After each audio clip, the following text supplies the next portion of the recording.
Les soulèvements de la terre, mouvement qui regroupe divers collectifs, ont manifesté samedi à Vèze aux abords du siège français du géant pharmaceutique et agrochimique allemand Bayer-Monsanto. La préfecture a annoncé la présence de 1500 personnes. Les militants n'ont toutefois pas pu approcher le siège français de l'entreprise, protégé par les forces de l'ordre, déployées en grand nombre. Un mouvement qui souhaite en tout cas interpeller, lutter contre l'artificialisation des sols, l'empoisonnement de l'industrie agrochimique. Nous avons rencontré Gérard Boinon, paysan toute sa vie, empoisonné par les pesticides en 1984 et auteur du livre Le berger des mésanges bleus. Il faisait partie des manifestants samedi, place Valmy. Les premières victimes sont les paysans de la chimie. Non seulement ils sont victimes au niveau financier, mais ils sont victimes dans leur corps. Et moi-même, j'ai été empoisonné et je sais de quoi je parle. Surtout, on a des alternatives. Aujourd'hui, on peut nourrir la planète sans avoir recours ni aux engrais, ni aux pesticides. De toute façon, le modèle agrochimique va se casser la gueule très rapidement. Il faut savoir une chose, c'est que pour l'agriculture, elle a le droit de 3 éléments. L'azote, la potasse et le potassium. L'azote, aujourd'hui, est fait avec le gaz russe. La potasse, les potasses d'Alsace, il y a longtemps qu'il n'y en a plus. On dit 2050, mais ça va venir beaucoup plus vite, puisqu'il y a trois lieux où on récolte la potasse aujourd'hui. C'est le Maroc, l'Ukraine et la Russie. Donc l'Ukraine et la Russie, aujourd'hui, vous voyez où on en est. Donc il n'y a plus que le Maroc qui est capable de fournir de la potasse à travers le monde. Le phosphore, c'est 2030, il n'y en a plus. En 70 ans d'agriculture chimique industrielle, on aura épuisé l'intégralité du phosphore soluble. Si on ne met pas en place tout de suite une alternative qui est hors pesticides et chimie, ça va se casser la gueule et ça va faire mal. Parce que justement, le temps que les terres retrouvent leur potentialité,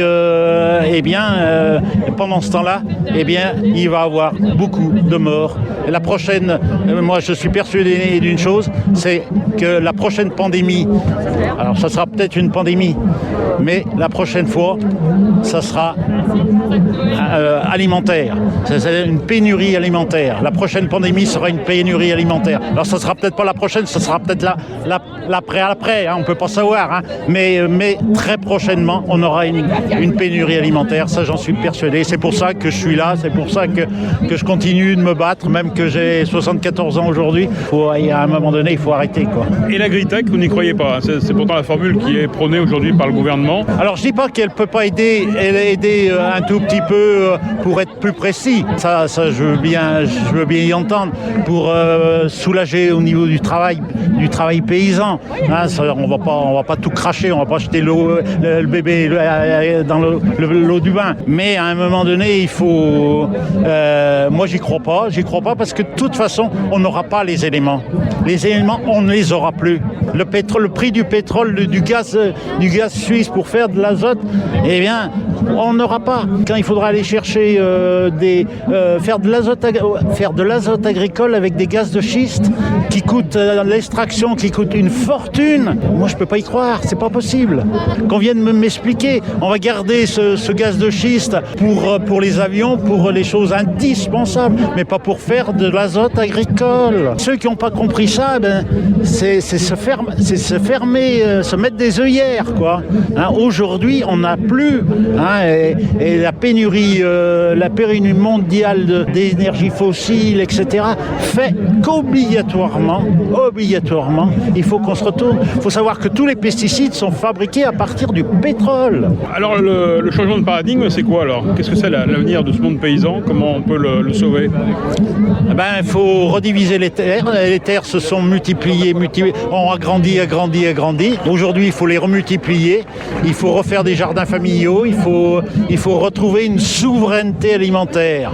Si on veut la sécurité alimentaire, il est indispensable d'avoir une souveraineté alimentaire. Moi, ma vocation de paysan français, c'est d'abord de nourrir le peuple français. Mon copain Robert qui habite au Sénégal, qui est paysan au Sénégal, sa vocation première, c'est de nourrir la population sénégalaise. Je suis pas contre qu'on ait des échanges internationaux. Si mon copain sénégalais a envie de boire une bonne bouteille de Bourgeois sur des valeurs comme ça, pourquoi pas, qu'il y ait des échanges. Moi, j'ai envie de manger des bananes ou boire du café, qu'il y ait des échanges, ok. Mais sur les produits basiques, qui est la patate, qui est le blé, qui est le poulet, eh bien, que ça soit local, le plus local possible. Il faut qu'on redynamise.